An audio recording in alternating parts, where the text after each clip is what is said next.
Okay, so we're on lesson number 210 of a workbook of A Course in Miracles, and it's another review lesson.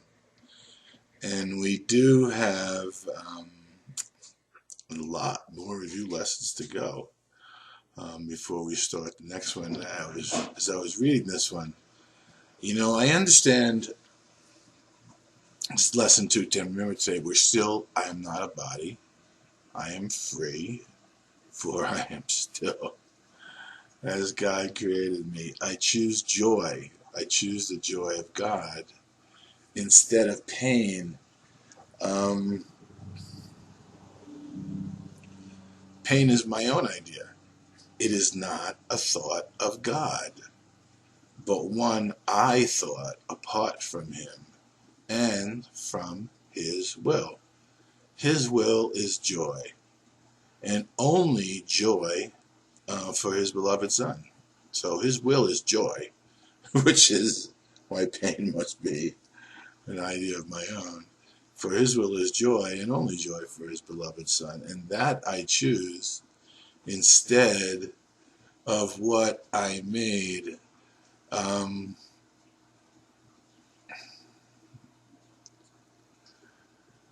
No one in his right mind would choose pain. Let's put it that way. There's no one in his right mind who would choose pain. And it says in the Course, pain is a poor perspective. It's a perspective of a poor mind. And when Jesus talks about a poor mind, what he's talking about is a mind that's bereft of the gifts of God and doesn't know he has received them. He doesn't know that eternal life, the infinite abundance of love of the kingdom is his. Doesn't know that life and love and joy and peace are all the same thing. And no one in his right mind would choose pain. So as I was sitting here looking at it, and I don't think I'm going to be able to express this, in order for this lesson to make sense, without a direct experience, okay, and I'm going to talk about this for a second, okay, I had no idea that I was doing all of this to myself until Jesus said to me, you're doing this to yourself. And that's what the Course says is the secret of salvation. The secret of salvation is you're but doing this to yourself. But it would be very difficult, and it is very difficult for most people, without the aid of some intervention, come to the admission or the recognition that that pain is your own idea and you're doing it to yourself, because it doesn't make any sense whatsoever. And the fact that it doesn't make any sense whatsoever should be the clue that, as this says, it is not a thought of God. So when I was looking at this, and I'm hoping that I can say this the right way, because it's a beautiful thing to see within my mind and my heart. Remember, and I'm going to have my eyes closed for a minute because I'm trying to say this the way it's being shown to me, in a way that might be helpful and that might make sense. Now, remember, the body is an effect. It is not your reality whatsoever. And it's an effect of the event that the Course speaks of when it says, into eternity where all was one, there crept a tiny mad idea at which the Son of God remembered not to laugh. Now, everything, the world of space and time, is, in a sense, a non-creative effect of a choice that was made in unawareness of the effects that we would receive, of what would be of what would occur based on our choosing it. And in a sense, it wasn't a choice for something. It was a choice against. It was a choice of denial. It was a choice for denial of God's will. And from that mistaken choice for something that did not exist, the world of space and time sprung forth. And if we looked at it sequentially, although it's not quite like that, first comes the denial of God in the remembering not to laugh. Then the effects of that occur, one of which is the body, which allows us to think that we can experience pain. Okay, now, this is saying that the pain is caused by our own decision, by our own choices. Pain is my own idea. Now, it's not as if one day you just decide, how am I going to invent pain? It was an errant, it was a non-creative effect of a moment of denial.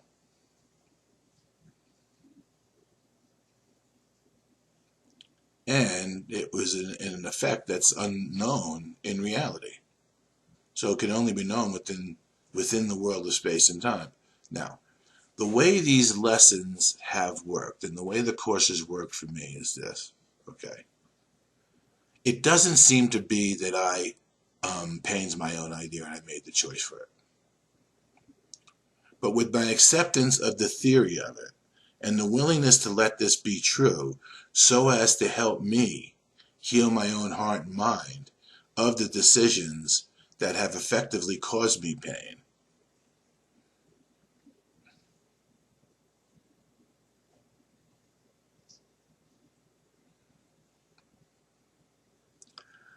I'm offered moments where the choice is obvious. Now, it's been going on in my mind, unbeknownst to me, in unawareness, in my unconsciousness, since the beginning of time. Now that I have become consciously aware of the idea that pain is my own idea and that I cause myself pain,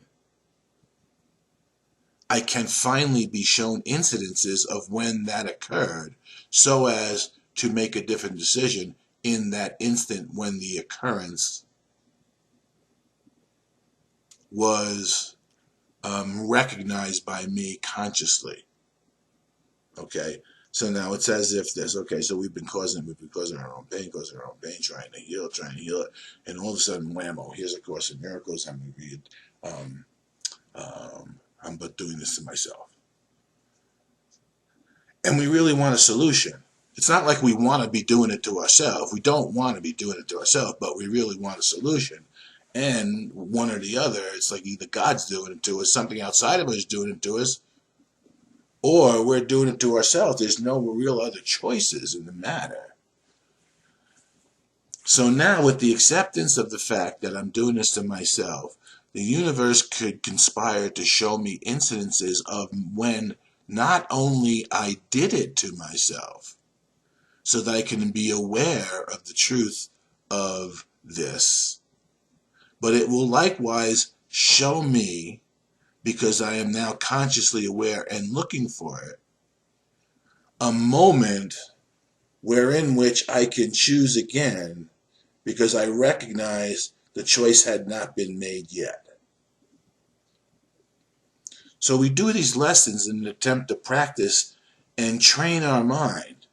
The unlearning, what we're undoing, we have to unlearn the idea that sickness, pain, suffering, and death is done to us. And then we need experiences to reinforce the certainty of that idea. And it doesn't matter whether or not the experience is based on a choice where we see we caused our own pain, or on a choice where we rejected making a choice for pain and we chose God. The key is that we remember that the power of mind, the power of choice is ours. And that's what this one is training our mind to get to. The point where we recognize the power of our mind is ours to utilize, and we have been utilizing it in unawareness. And now, as we have learned how all of this works, theoretically, we can look at it. We've learned it within. Now we're going to begin to see it without, look at it and see what's happening around us, and then be offered instances when we can choose again to demonstrate the truth of the power of our mind and our ability to be happy learners in making the choice, so as to heal our mind of the idea that we could be separate from anything, that God would be out to get us and cause us pain and punish us, and that our brothers are our enemies. In any particular instance where we get to a spot where we would normally unconsciously opt for pain, and therefore the grievance of holding someone else responsible for that pain, if we can get to that spot and choose and see and make it become aware prior to making the choice that we now have the choice, we can learn the entirety of this lesson in any one example, and then with the experience to back up the proof of the lesson, begin to become more and more aware of instances in the past that we hurt ourselves, so that in the present we can change our mind, as well as be in the present now and participate in the world, actively deciding for joy rather than pain, and demonstrate to our brothers through our active decision making for God's will that there is a better way, and that they too can learn just as we learned, and now we're taking our place as the Savior of the world, and we're participating in the salvation. So again, this is lesson 210. I'm not a body, I am free, for I am still as God has created me. I choose the joy of God instead of pain. It doesn't matter that perhaps up until this moment you didn't know that you were choosing pain instead of the joy of God. It just matters now that based on what has occurred to you through the utilization of these lessons and the experiential proof that has been offered to you by the practice of these lessons, that you can also choose God's joy instead of pain that you self-inflict. And now we have an opportunity to allow God and all of our brothers and all of the universe off the hook by seeing what's really affecting our experiences, our own choices. And that's how we free our brothers and free ourselves and come to experience salvation. We no longer hold our brothers responsible, for there's nothing left for them to be guilty of. And we recognize in our own experience of innocence in our creation that they are that way too. And we recognize that they've never been out to get us, and it's been our decisions based on our ideas that our brothers and the world around us is causing us sickness, pain, and suffering, and death. That we can choose differently and have a different experience, whereas we are restored to right-minded thinking and the responsibility for all the decisions that we've made, so as to revisit them in instances now and allow them to generalize backwards to heal us of the past, allow us to stay present in the future, and recognize that we have nothing to be afraid of, allow us to be present in the now, here, and recognize that there's nothing to be afraid of in the future, because there was never to be afraid of anything in the past. There was no need for fear. And the guilt that we were experiencing was coming from this moment when we, I'm going to use the word, inadvertently denied God without the awareness or understanding or consciousness of knowing what was occurring. So I'm not a body, I'm free. I'm still as God created me. I'm going to choose God's joy. I'm going to choose the joy of God instead of pain today. You go ahead, say that. Say, I choose the joy of God instead of pain.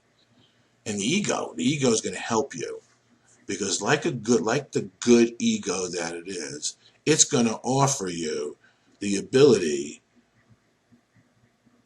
to experience pain again, to show you, to try to help you see in its favor that this isn't true and it is your master.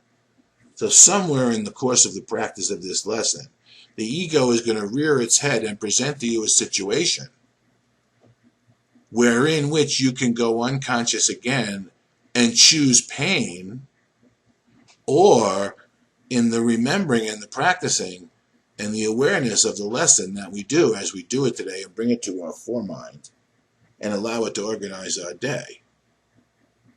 Now, when the ego protests, offers us its protestations in order to maintain control, in order to maintain our attention in our identification with the ego, because our minds have been attuned and organized by this lesson for today, somewhere in the course of the day, the ego, in attempting to cause us pain, will be caught by our awareness of this lesson that we are allowing to organize the day, so as to give us a moment when we can make a new decision and experience the joy of God, rather than suffering pain and going to look for a reason outside of us and around us, which we'll never find, to keep us living in the distraction of the fact that God's will for us is love, God's will for us is joy, God's will for us is peace, and we are that will. So I'm not a body, I'm free. I'm still as God created me. Allow this lesson to organize the time and space that you live in today, so as to present you with an opportunity to choose once again for God's joy, to show you, quite frankly, that yes, you have done this to yourself, but now you don't have to any longer because you're aware of what's occurred. And now, finally, have made the commitment and the choice to only want what is yours in reality, and to let go of that which is impossible to maintain except through the denial of that reality. So here we are. I'm not a body. I am free. I'm still as God created me. Pain is my own idea. It is not a thought of God. So it's a thought that we have apart from God and from His will. His will is joy and only joy for His Son. So if His will is joy and only joy, and when we make a decision separate from that, we must get the opposite results, the opposite effect of God's will. And because in truth there is no opposite, we get it in a dream of space and time in which we think we're bodies. And we think we're alive, we think this is life, and we think that something's out to get us and punish us for something that we're doing, for the life that we're leading, which is absurd. God is love, and therefore so am I, and God created me to share His goodness and His love with myself, and then for all of us to share that and continue creation as the extension of the reality that we are, created to be in the likeness and image of our Father. So today, with the organizing principle of our day being this lesson, being doing of this lesson, we're going to get an opportunity somewhere in the day to see that it's going to come, it's going to dawn on you, it's going to happen. It's like you're just going to be going about your day, lessons in the background of your mind, and all of a sudden something's going to come up and it's going to stop you in your tracks. And you're going to say, oh, I see. Every other time that this has occurred, I made the choice for pain, not knowing I was choosing pain, because I knew not what I was doing at all.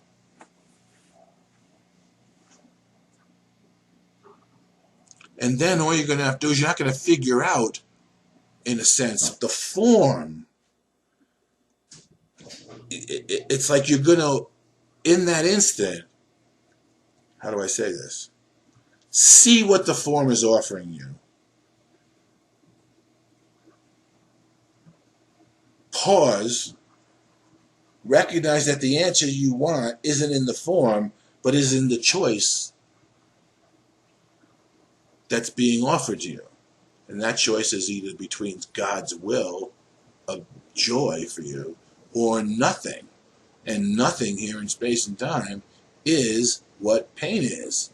You're suffering from the you're suffering from the dull pain of dim awareness. So today, when that happens, remember this lesson. Don't try to figure anything out. Just remember, today, I am going to choose the joy of God instead of pain. Don't worry about how it looks. Don't try to make the decision based on the form. Make the decision based on the content of what you want to occur. And if you want God's will for you, which is total joy, perfect love, eternal life, and the infinite abundance of the kingdom, then you can simply stop and in that moment of choice, make a true choice and let that choice be done unto you.